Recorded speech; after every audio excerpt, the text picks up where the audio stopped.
Class में। तो इसलिए मैं पूछना चाह रहा हूँ, कोई ऐसा है जो रह गया हो जिसने सुना ही ना हो कभी ये वर्ड?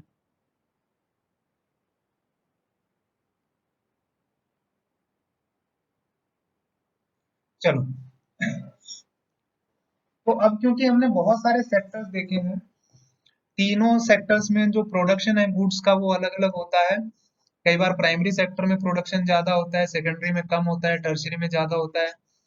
और कई बार कई ऐसे कंट्रीज है जिसमें प्राइमरी सेक्टर में बहुत कम प्रोडक्शन होता है, उनका सेकेंडरी और टर्शियरी सेक्टर बहुत ज्यादा डेवलप्ड है। तो हम अगर प्रोडक्शन देखें कि किस सेक्टर में कितना है, किस तरह से है, तो उसको काउंट कैसे करेंगे? और हमारे सबके मन में एक दिमाग में क्वेश्चन आ रहा होगा कि इतना बड़ा कंट्री है और इतना ज्यादा प्रोडक्शन होता है तीनों सेक्टर में, तो अगर हम गुड्स को काउंट करने लग गए, चीजों को काउंट करने लग गए, तो बहुत मुश्किल होगा। It will be very difficult to count the number of goods produced in each sector. So the question is, how do we count the various goods and services produced in each sector? For example अगर primary sector की बात करें तो उसमें कितने goods produce हुए हैं, उनको कैसे काउंट करें हम? अगर हम नंबर काउंट करेंगे तो बहुत ज्यादा हो जाएगा, कितनी चेयर्स प्रोड्यूस हुई हैं, कितने केजी व्हीट प्रोड्यूस हुआ है, कितने केजी राइस प्रोड्यूस हुआ है, कितने जो है बुक्स प्रोड्यूस हुई हैं, कितने लैपटॉप्स प्रोड्यूस हुए हैं। तो ये सारी चीजें अगर हम देखने लग गए, तो it will be very difficult to count the number of goods produced in each sector. So how do we do that? ये स्क्रीन आप सबको दिखाई दे रही है?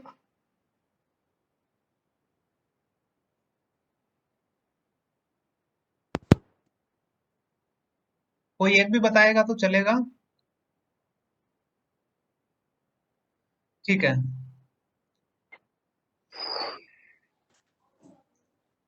So number one point is, economists have suggested that the value of goods and services should be used rather than adding up the actual numbers.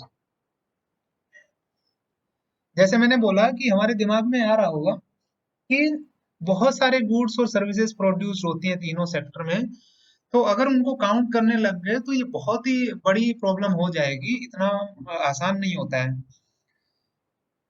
तो इसका solution क्या है? सॉल्यूशन के लिए इकोनॉमिस्ट ने कहा है कि instead of counting the numbers, we have to count the value of goods and services. अगर 4 चेयर प्रोड्यूस हुई है फॉर एग्जांपल सेकेंडरी सेक्टर में, तो 4 चेयर का नंबर काउंट करने से अच्छा उनकी वैल्यू काउंट कर लें कि वो मार्केट में किस रेट पे सेल हुई है। For example, if 10,000 kgs of wheat is sold at rupees 8 per kg, the value of wheat will be rupees 80,000। अगर 10,000 kg wheat प्रोड्यूस हुआ है और 8 kg जो है उसका टोटल 8 रुपीज 8 पर kg उसका अगर मान लो कॉस्ट है, उसका प्राइस है, तो 10,000 इंटू 80,000 का मतलब जो व्हीट है वो प्रोड्यूस हो गया है। तो हमें क्या करना है, ये 80,000 काउंट करना है, ना कि ये 10,000 kg। So this value is counted instead of the weight. तो जब हम प्रोडक्शन हम काउंट करेंगे तीनों सेक्टर में, तो हम जो गुड्स प्रोड्यूस हुए हैं उनकी वैल्यू काउंट करेंगे, ना कि उनका नंबर्स। जैसे इस एग्जांपल में हम 10,000 kg जो व्हीट है उसका वेट नहीं काउंट करेंगे, उसकी वैल्यू काउंट करेंगे जो 80,000 है। इसी तरह से तीनों सेक्टर में जितने भी गुड्स और सर्विसेज प्रोड्यूस हुए हैं, उन सब का हमने वैल्यू काउंट करना है और उस वैल्यू को ऐड कर देना है। ठीक है? ये समझ में आ गया सबको? अगर किसी को नहीं आ रहा है, यही मुझे रोक के पूछ सकता है, फिर मैं आगे बढ़ता हूँ।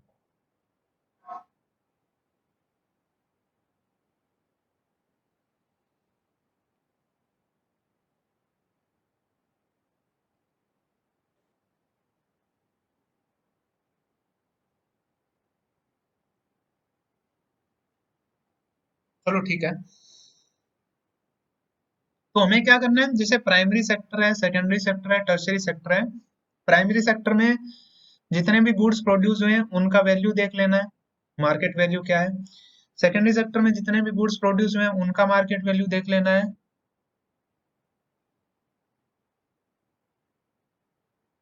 टर्शियरी सेक्टर में जितने गुड्स प्रोड्यूस हुए हैं उनका मार्केट वैल्यू देख लेना है। और ये सारी मार्केट वैल्यू जो है इनको ऐड कर देना है। तो हमारे पास क्या आएगा, the value of final goods and services produced in each sector during a particular year provides the total production of the sector for that year. यानी अगर मैं प्राइमरी सेक्टर की बात करूं तो उसमें जितने भी फाइनल गुड्स और सर्विसेज प्रोड्यूस हुए हैं उन सब का वैल्यू अगर मैंने ऐड कर लिया तो इसका मतलब ये उस सेक्टर का उस पर्टिकुलर ईयर का टोटल प्रोडक्शन हो जाएगा। और इस तरह से अगर मैं तीनों सेक्टर का प्रोडक्शन का वैल्यू काउंट कर लेता हूं, यानी the sum total of production in the three sectors gives what is called the gross domestic product of a country. अगर तीनों सेक्टर का, ये माइक किसका होना है, ऑफ करो इसको। So the sum total of production in the three sectors gives what is called the gross domestic product of a country।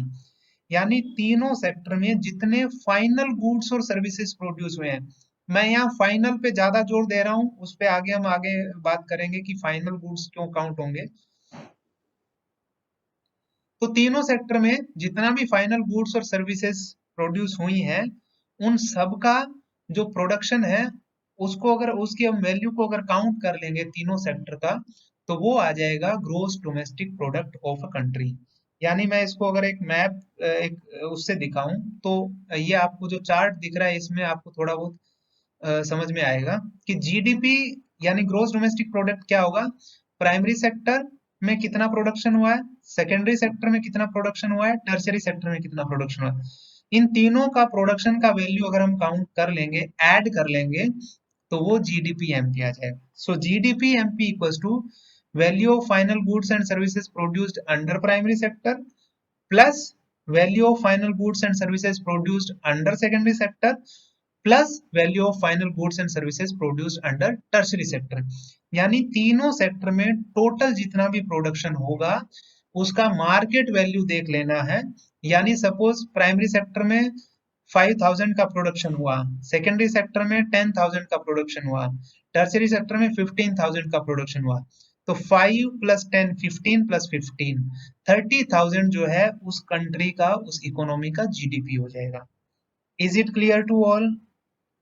अगर किसी को यहाँ समझ में नहीं आ रहा है तो मुझसे पूछ सकता है कि जीडीपी क्या हुआ।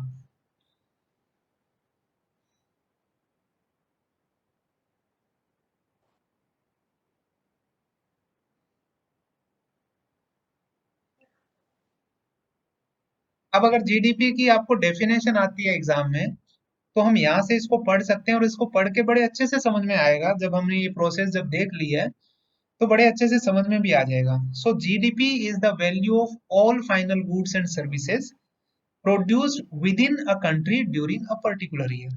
यानी एक कंट्री में जितने भी फाइनल गुड्स और सर्विस हुए हैं, प्रोड्यूस हुए हैं, उनकी टोटल वैल्यू जो है एक कंट्री के अंदर एक साल में वो जीडीपी होता है।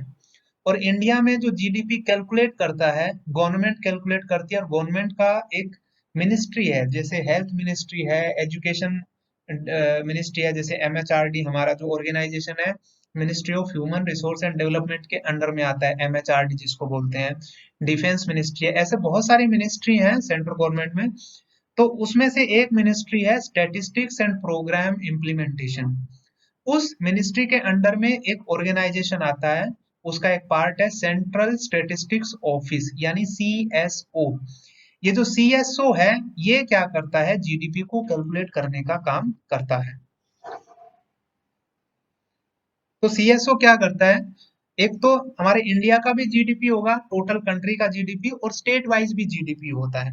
तो ये दोनों तरह के जीडीपी, जो स्टेट जीडीपी है और जो सेंट्रल जीडीपी है, इंडिया का जीडीपी है, नेशनल जीडीपी है, उसको भी काउंट करने का काम, एस्टिमेट करने का काम सीएसओ का होता है। और सीएसओ कौन से मिनिस्ट्री के अंडर में आता है, the ministry of statistics and programme implementation. तो ये जो काम है सीएसओ का है। तो सीएसओ क्या करता है, सारे जितने भी स्टेट गवर्नमेंट है उनसे डेटा कलेक्ट करता है जीडीपी का, फिर उनको कंपाइल करता है और फिर जो है प्रेजेंट करता है, ठीक है, जो फाइनल जीडीपी होता है। तो जीडीपी में अगर किसी को कोई प्रॉब्लम है अभी भी पूछ सकता है, फिर मैं आगे नेक्स्ट टॉपिक पे बढ़ता हूँ।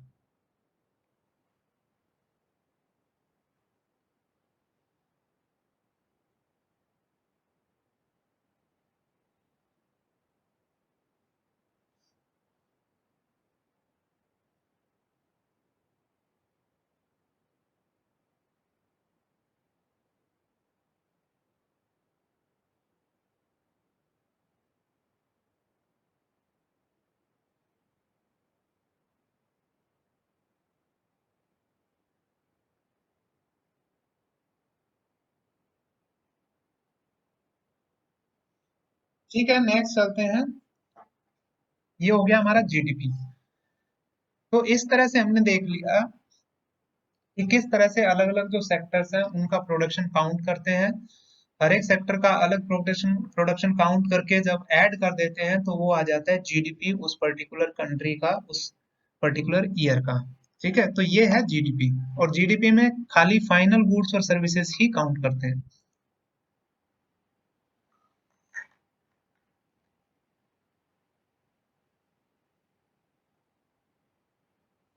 ये चार्ट आपको याद रखना है, मैं इसका पीडीएफ बना के ग्रुप में डाल दूंगा, तो इसको देख के हमें थोड़ा सा याद करने में आसान रहेगा कि जीडीपी क्या चीज है।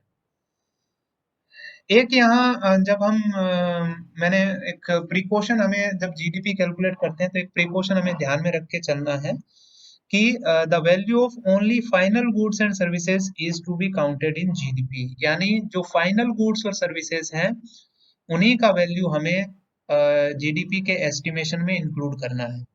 तो इसका मतलब गुड्स दो तरह के हो जाते हैं, एक फाइनल गुड्स है, एक इंटरमीडिएट गुड्स है। अब फाइनल गुड्स क्या है और इंटरमीडिएट गुड्स क्या है, उसके लिए मैं पहले नेक्स्ट स्लाइड पे जाऊंगा। ये एक एग्जांपल है कि किस तरह से फाइनल गुड क्या होता है, इंटरमीडिएट गुड क्या होता है। एक फार्मर है जो अपने पास जितने भी इनपुट्स हैं, सीड्स हैं, फर्टिलाइजर्स हैं, नेचुरल जो रिसोर्स हैं, वाटर, सनलाइट, एयर, इनका यूज करके वीट प्रोड्यूस करता है और उसको सेल कर देता है ₹400 में। अब वीट जो है फार्मर के लिए फाइनल गुड है, यानी वीट फार्मर ने प्रोड्यूस करके इसको बेच दिया आगे फ्लोर मिल को। फ्लोर मिल वाला क्या करता है, इस वीट को खरीदता है ₹400 में and it converts it into floor worth ₹600। ये ₹400 का वीट खरीदा और ₹600 का फ्लोर बना के बेकर को बेच दिया। तो इसने कितना इसमें प्रोडक्ट ऐड कर दिया, कितना वैल्यू ऐड हो गया इसमें? 400 और 600 का जो डिफरेंस कितना है?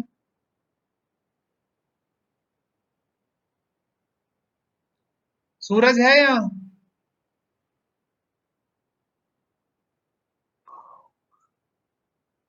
सूरज,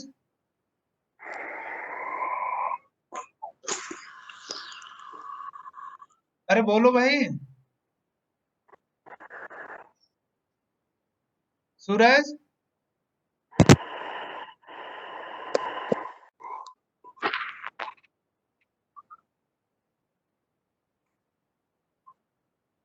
अब जिसको क्वेश्चन पूछता हूँ वो आगे से बोलता नहीं है। कल भी तुम्हें बोला था, तुम क्या सुनाई नहीं देता है क्या तुम्हें? कर देता है। तो तुम बोलते क्यों नहीं हो? कल भी मैं इतनी बार पूछा हूँ। सर हेडफोन खराब हो गया है। तो हेडफोन निकाल दो, बेटर यू डोंट ज्वाइन।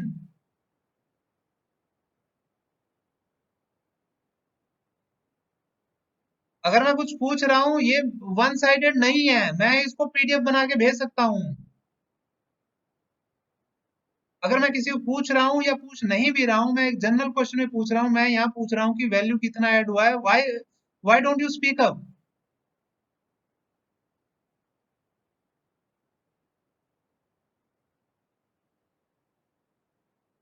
बताओ इसमें कितना, इसने जब 400 का खरीदा है 600 में इसने बेच दिया है, तो इसमें कितना एडिशन कर दिया इसने? सर 1000। 1000? 1000 तो नहीं नहीं सर दिख रहा है कहीं यहाँ। 200। उसने 200 का वैल्यू एडिशन कर दिया है। ये जो इसमें इंक्रीमेंट हुआ है कि 400 का खरीद के 600 का उसने बेच दिया, तो ये जो डिफरेंस है इनके बीच में, it is known as value addition. तो फ्लोर मिल वाले ने 200 का वैल्यू ऐड कर दिया है। अब फ्लोर मिल वाले के लिए व्हीट इंटरमीडिएट गुड है। इंटरमीडिएट गुड का मतलब ऐसा गुड जो दूसरे गुड के प्रोडक्शन में यूज होता है। जैसे चाय बनाने के लिए चीनी यूज होती है, चीनी is an intermediate good. Final good का मतलब वो गुड्स जो डायरेक्टली हम कंज्यूम करते हैं फाइनली। अगर मिल्क घर में कंज्यूम हो रहा है तो वो फाइनल प्रोडक्ट है, फाइनल गुड है। अगर वही मिल्क जो है कुछ मिठाई बनाने के लिए, पनीर बनाने के लिए, दही बनाने के लिए, कुछ भी बनाने के लिए अगर यूज हो रहा है एज एन इनपुट, तो वो क्या हो जाएगा, वो इंटरमीडिएट गुड हो जाएगा। तो इस फ्लोर मिल वाले ने व्हीट को इंटरमीडिएट गुड के तौर पे उसको यूज किया है और फ्लोर प्रोड्यूस कर दिया है। Floor is a final good for floor mill वाले के लिए। अब बेकर ने क्या किया, इस फ्लोर को खरीदा है ₹600 में और उसको ब्रेड बना के बेच दिया है ₹800 का। यहाँ कितना वैल्यू एडिशन किया फिर से, 200। 200 किया। अब शॉपकीपर जो है उसने ब्रेड खरीदा, उसने उसको पैकिंग वगैरह किया, उस पे लेबल लगाया है और उसको 800 का खरीदा था और फाइनली कंज्यूमर को उसने बेच दिया है 900 का। तो शॉपकीपर ने कितना वैल्यू ऐड किया है,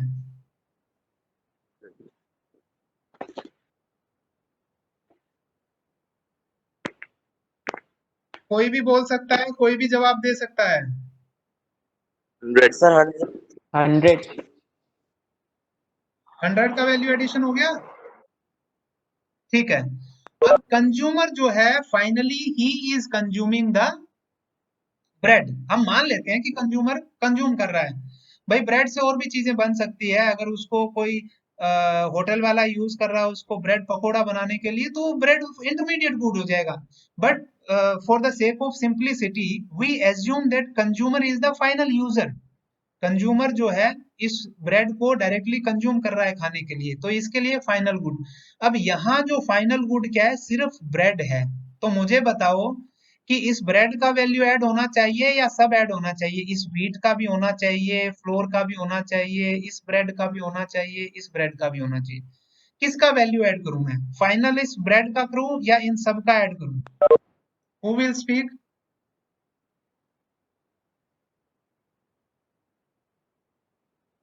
बोल के बताइए, बोल के। ब्रेड का। ब्रेड कौन से का, जो शॉपकीपर ने खरीदा वो कि कंज्यूमर ने खरीदा वो? शॉपकीपर वाला। शॉपकीपर ने जो खरीदा है उसका, ठीक है। क्यों? क्योंकि ये फाइनल गुड है और फाइनल गुड में इंटरमीडिएट गुड्स का वैल्यू ऑलरेडी इंक्लूडेड होता है। जैसे इसमें क्या है, ये जो ब्रेड खरीदा है कंज्यूमर ने, इस ब्रेड में this bread includes the value of this bread and this includes the value of this floor and this floor includes the value of this wheat। तो अगर मैंने ये 400 भी कैलकुलेट कर लिया, 600 भी कैलकुलेट कर लिया, 800 भी कैलकुलेट कर लिया, 900 भी कैलकुलेट कर लिया, तो मेरा टोटल आ जाता है नीचे देखो 2700। इसको बोलते हैं डबल काउंटिंग। डबल का मतलब ये नहीं कि डबल ही करना है। If I am counting the value of one product more than once, अगर मैं एक चीज का वैल्यू एक बार से ज्यादा ऐड कर रहा हूं तो वो डबल काउंटिंग हो जाती है। अब अगर मैंने इस तरह से कर लिया है तो देखो व्हीट का वैल्यू कितनी बार ऐड हो गया, 1 2 3 4। इस व्हीट का वैल्यू 4 बार ऐड हो गया है। इस फ्लोर का वैल्यू एक बार यहाँ हुआ, एक बार यहाँ हुआ, एक बार यहाँ हुआ, इसका 3 बार वैल्यू ऐड हो गया है। इस ब्रेड का वैल्यू एक बार यहाँ हो चुका है, एक बार यहाँ हो चुका है, तो इसका 2 बार हो चुका है। तो देखो कितनी बार जो है किसी चीज की वैल्यू बार बार ऐड हो रही है, तो this is known as double counting. इससे बचने के लिए हम क्या करते हैं, we only count the value of final good. और हमारे लिए यहाँ ये जो ब्रेड है ये 900 जो है उसका वैल्यू एडिशन है, ये टोटल जो है इसकी वैल्यू जो है फाइनल गुड। यानी इस इकोनॉमी में इस ये खाली ब्रेड ही बनी है, ये जो इंटरमीडिएट गुड्स हैं इतने सारे, इनकी वैल्यू हमें काउंट नहीं करनी है। ये जो ब्रेड है now it is ready for use by their final user, यानी कंज्यूमर के लिए ये रेडी है, इसको कंज्यूम वो कर सकता है, ठीक है। तो इसीलिए we count only the value of final goods and services. Intermediate goods की वैल्यू काउंट नहीं करते हैं क्योंकि इंटरमीडिएट गुड्स की वैल्यू ऑलरेडी फाइनल गुड में इंक्लूडेड होती है। ये जो ब्रेड है, इस ब्रेड में इस ब्रेड की, इस फ्लोर की, इस व्हीट की वैल्यू ऑलरेडी काउंटेड है, इसलिए हमें इनको सेपरेटली ऐड नहीं करना है, ठीक है। तो हमें इस खाली फाइनल ब्रेड का वैल्यू ही ऐड करना है। अब इसको समझने के बाद we will be able to distinguish between final goods and intermediate goods. हालांकि इतना इंपॉर्टेंट नहीं है, लेकिन थोड़ा सा जिक्र हुआ है कि फाइनल गुड्स का वैल्यू ही काउंट करेंगे, इंटरमीडिएट गुड्स भी बीच में आ गया है, तो क्योंकि इसका डिफरेंस हमें पता होना चाहिए, तो वो हम देख लेते हैं। किसी को अभी तक अगर कोई डाउट है तो पूछ सकता है मुझसे।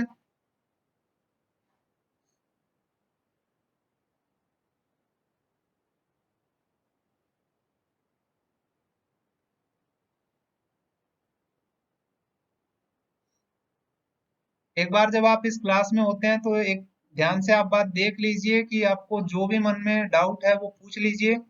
यहाँ कोई किसी तरह का वन साइडेड क्लास नहीं है, इंटरेक्टिव क्लास है ये। ऑलरेडी हम दूर दूर बैठे हैं, इंटरेक्ट नहीं कर पा रहे हैं, तो एटलीस्ट जब हम एक प्लेटफॉर्म पे मिलते हैं कॉमनली तो हमें उसको इंटरेक्टिव वे में यूज करना है। जो भी आपके मन में सवाल आ रहे हैं, जिस तरह का भी सिली सवाल है वो भी पूछ लीजिए, ठीक है। हो सकता है कि आपके पास वाला जो है बगल वाले को भी नहीं आता हो, तो जो भी आपके मन में सवाल आ रहे हैं पूछ डालो बस, ठीक है। तो ये एक ओपन डिस्कशन है, सब तरह के डिस्कशन यहाँ अलाउड है पढ़ाई से रिलेटेड। तो अभी तक अगर किसी को कुछ भी डाउट है तो पूछ सकता है, फिर मैं फाइनल और इंटरमीडिएट गुड जो लास्ट टॉपिक है आज का उस पर डिस्कशन करके क्लास खत्म करूंगा।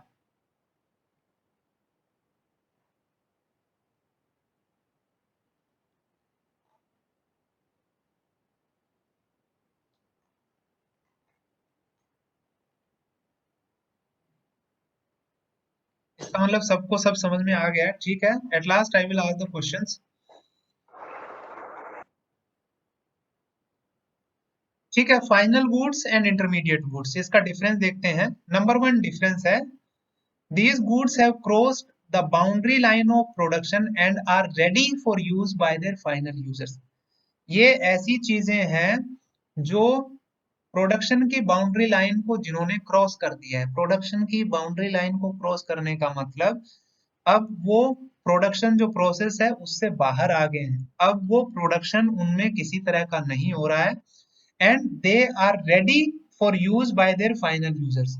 वो अब अपने फाइनल यूजर्स के लिए रेडी हैं। जैसे हमने उस एग्जांपल में देखा, जो ब्रेड फाइनली जो कंज्यूमर खरीदता है तो वो ब्रेड जो है वो फाइनली रेडी है उसके कंज्यूमर के लिए, जो उसका यूजर जो है उसके लिए। दूसरी तरफ इंटरमीडिएट गुड्स जो हैं, these goods are within the boundary line of production and are still not ready for use। ये जो इंटरमीडिएट गुड्स हैं ये ऐसे गुड्स हैं जो अभी तक बाउंड्री लाइन जो प्रोडक्शन की है यानी प्रोडक्शन प्रोसेस में ही है अभी तक, और अभी तक वो फाइनली अपने यूजर्स के लिए रेडी नहीं है यूज करने के लिए। दूसरा difference, no value is to be added to these goods. जैसे हमने वैल्यू एडिशन देखा कि व्हीट जो है फ्लोर में कन्वर्ट हुआ तो 200 का वैल्यू एडिशन हुआ, फ्लोर जब ब्रेड में कन्वर्ट हुआ तो 200 का फिर वैल्यू एडिशन हुआ। तो फाइनल गुड ऐसे हैं, यानी ब्रेड जब मेरे हाथ में आ गए तो उस पे किसी तरह का वैल्यू एडिशन होना अभी बाकी नहीं है। तो no value is to be added to these goods. और इंटरमीडिएट गुड्स में क्या होता है, some value is still to be added to these goods. अभी तक कुछ ना कुछ वैल्यू एडिशन उसमें बाकी है। थर्ड है, value of final goods is added in the estimation of GDP. ये बहुत इंपॉर्टेंट है और इसी के लिए हमने ये इतना डिस्कशन किया है कि जो फाइनल गुड्स हैं उन्हीं का ही वैल्यू जो है वो हम जीडीपी में ऐड करते हैं, हमारे नेशनल इनकम ऐड करते हैं। जो इंटरमीडिएट गुड्स हैं उनका वैल्यू हम जीडीपी में ऐड नहीं करते हैं। तो ये है डिफरेंस है इंटरमीडिएट गुड्स और फाइनल गुड्स के बीच में। और एक चीज मैं बता दूं, कोई भी चीज जो है देखने से कोई इंटरमीडिएट या फाइनल नहीं बन जाता है।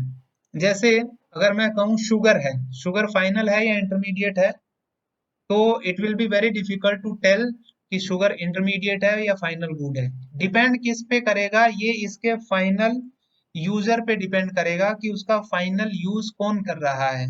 अगर मैं घर में यूज कर रहा हूँ तो वो क्या हो जाएगा, फाइनल गुड हो जाएगा। अगर उसको कोई होटल वाला मिठाई बनाने के लिए यूज कर रहा है तो वो इंटरमीडिएट गुड हो जाएगा, ठीक है। तो कोई भी गुड जो है वो अपने आप में कोई फाइनल या इंटरमीडिएट नहीं होता है, वो डिसाइड करता है उसका एंड यूजर कौन है। अगर वो फर्दर प्रोडक्शन में यूज हो रहा है, किसी और चीज को बनाने में यूज हो रहा है, then it is an intermediate good.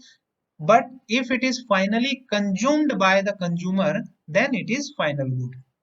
अभी किसी को कुछ डाउट है तो पूछ सकता है मुझसे।